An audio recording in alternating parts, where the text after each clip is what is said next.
sending Donald Trump's personal lawyer, Todd Blanche, to interview Ghislaine Maxwell while she's in prison, a woman who's been convicted of abusing people, to offer some kind of corrupt deal so that she can exonerate Donald Trump, just stinks of high corruption. It appears that her team wants a pardon. Watch. We're going to take one day at a time. I know that's very cliche, but it's true because things are happening so quickly. We haven't spoken to the president or anybody about a pardon just yet.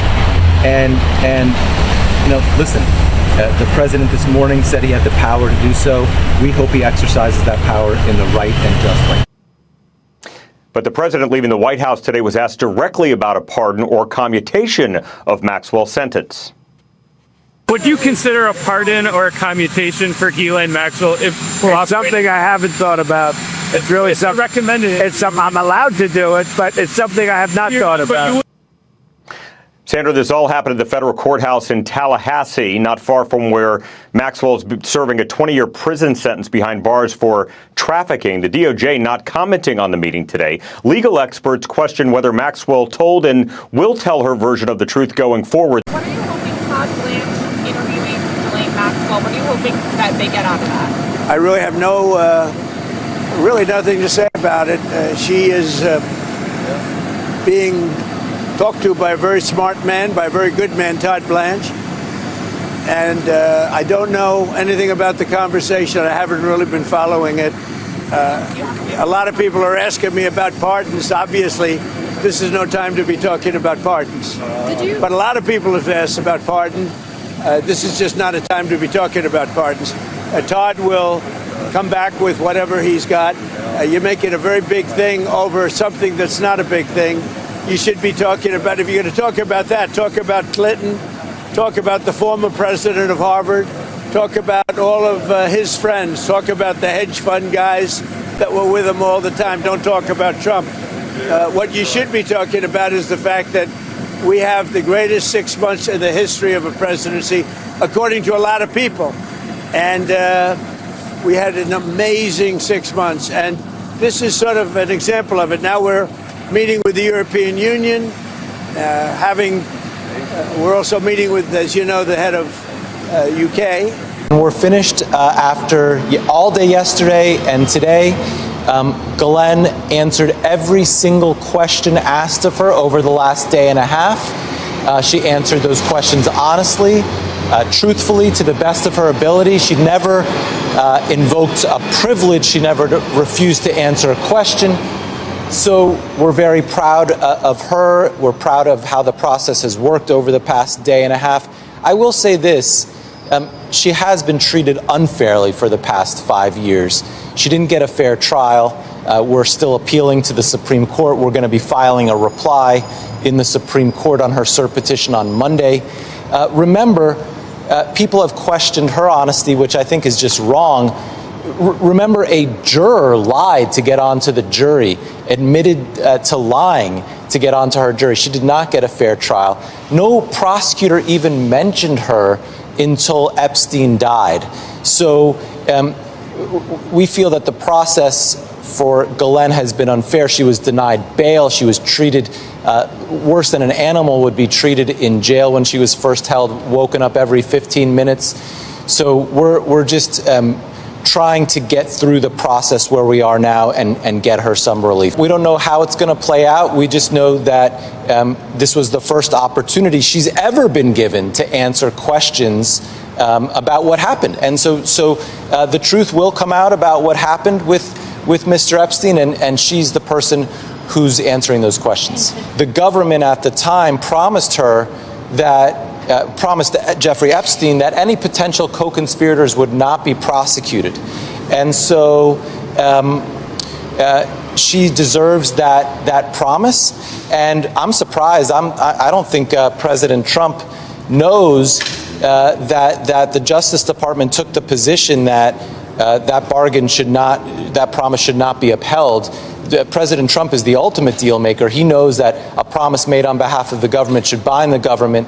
And so we're hoping the Supreme Court agrees with us that when the U.S. Attorney's Office in the Southern District of Florida promised that no potential co-conspirators would be prosecuted, that bound the Southern District of New York as well. Are you hoping for a deal as a result of this meeting? We're not going to comment on what we're hoping for. We just today and yesterday answered questions. I do want to fact check a couple of things that he said. He said that she was not given a fair trial. It's important to say that a Manhattan judge had rejected Ghislaine Maxwell's claim.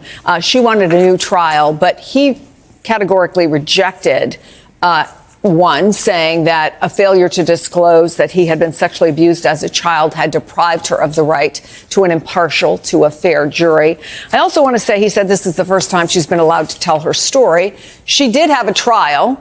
It is the absolute right of every defendant, if they want to testify, if they want to come under questioning, to be able to do so. This might be the most insane thing that I've seen so far in Trump's presidency. If he was to pardon Ghislaine Maxwell, I think we kind of know our answer. As much as I like Trump's policies, some of his policies, as much as I like some of the things that he does, I can't stand behind this. I have to be unbiased in this. Coming from a conservative, I got to be unbiased on this, man. He is now in a crossroads, because if you pardon her, you are completely going to lose your base of anybody with a moral compass. And if you don't pardon her, she's going to tell. This is insane to me. And I'm not seeing this in the media as much as I feel like I should be.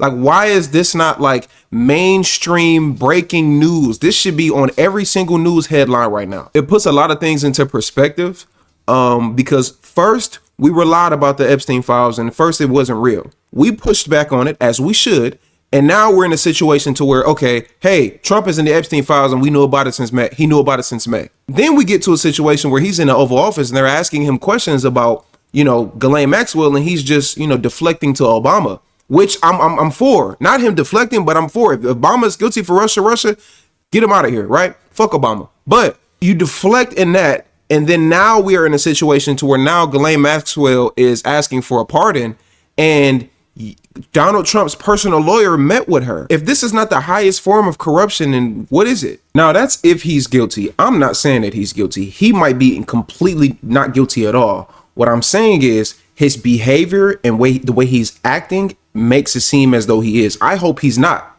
I hope he's not guilty. I hope he's not guilty at all. But his behavior is not doing him any justice. That's the only point that I'm making. Like I said, there were people that were associated with Diddy that weren't having a fucking oil fest. So just because you went to a Diddy party doesn't mean that you was swimming in fucking oil. This is video of Maxwell returning to prison just moments after meeting with Trump's deputy attorney general. And you can see her there. Actually, if you look closely, she's carrying a box of material. Now, Maxwell's attorney says she was forthcoming with every question that Trump's team threw at her today.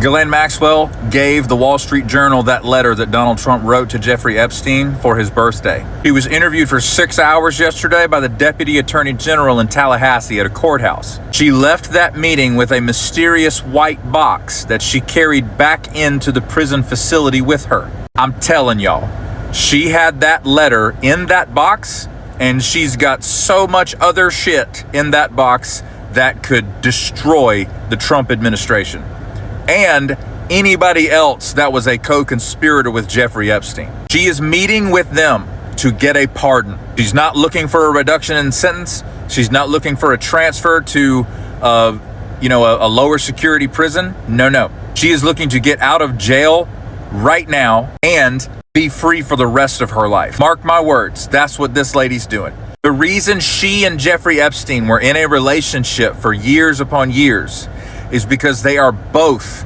master manipulators and pieces of shit. Jeffrey Epstein doesn't want a woman companion. He wants girls.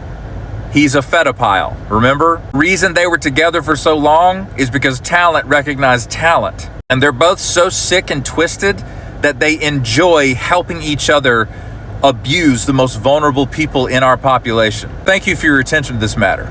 Is Blanche fact-fighting or negotiating here? And do we know, is it on behalf of Donald Trump or on behalf of the DOJ? Yeah, I mean, you're asking all the right questions. So let's just encompass everything Monica said about this. I was trying to think about it last night. What is the goal here? What is the mission? So just to underscore the unusualness of this, a deputy attorney general might, in the highest of profile cases, get a phone call, maybe get a quick little email updating him or her on the specific nature of a case or an ongoing investigation, only in the most high profile cases. The idea that a deputy attorney general would become personally involved in the case at some point and spend a lot of time on it, or would actually conduct an interview, is just not something I've ever seen in my career. So that is unusual.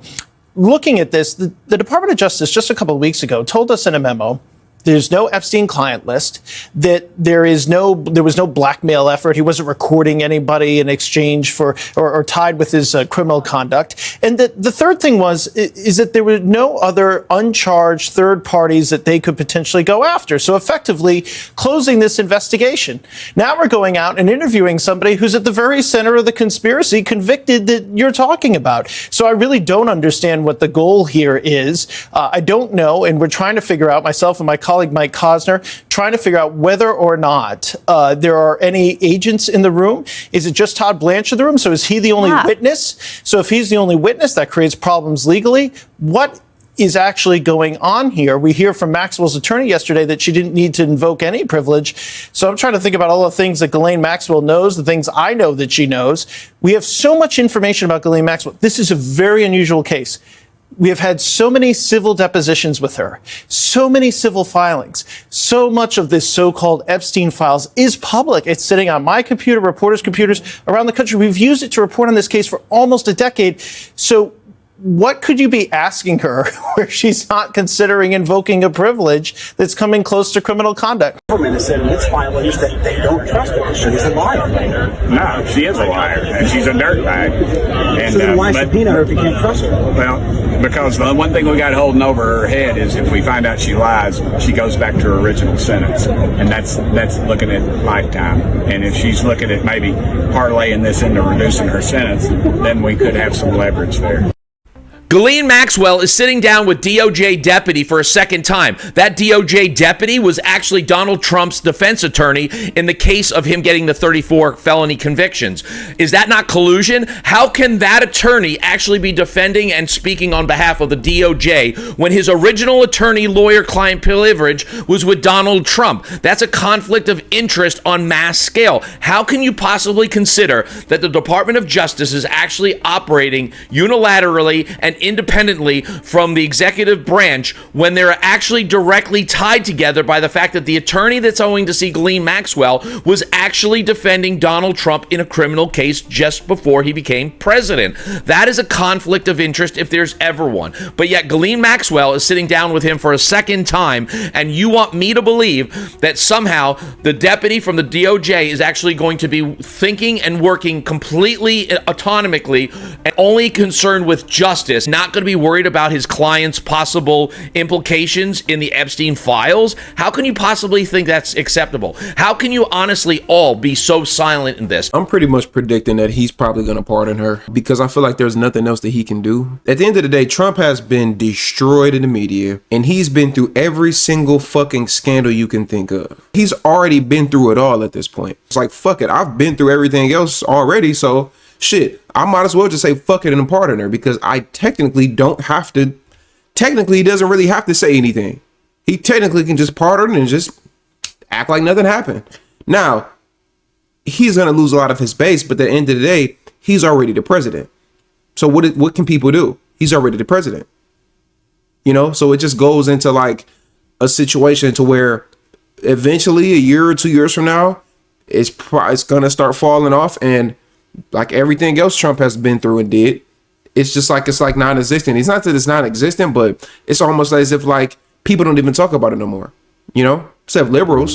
So I'm trying to be as unbiased as I can in this. We're not trying to be, I am, because I'm not, there's nothing that I'm seeing that's making me want to be like, okay, maybe he, or, you know, maybe he, nah, I'm not seeing that at all. And another thing that I'm also not seeing, I've I've noticed I'm not seeing a lot of right-wing conservative YouTubers speak about this. I don't know if you guys have noticed that. I looked today and I'm curious if any other, people have been talking about this. I have not been seeing any right-wing conservative YouTubers talk about this. And it's just it kind of goes to show, and I'm not saying any names, but if you know, it kind of goes to show how much bootlicking will be done to just appease to the masses and appease to what people's viewpoint is. I'm unbiased, man. I try to be as truthful, unfiltered, and unbiased as I can on this channel.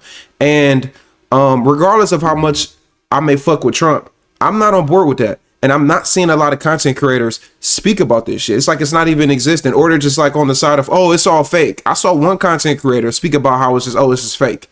It's like, how do you know? How do you know? You know what I'm saying? So I don't know, just a thought, but make sure you like, comment, subscribe. If you like me, I love you. And if you hate me, fuck you.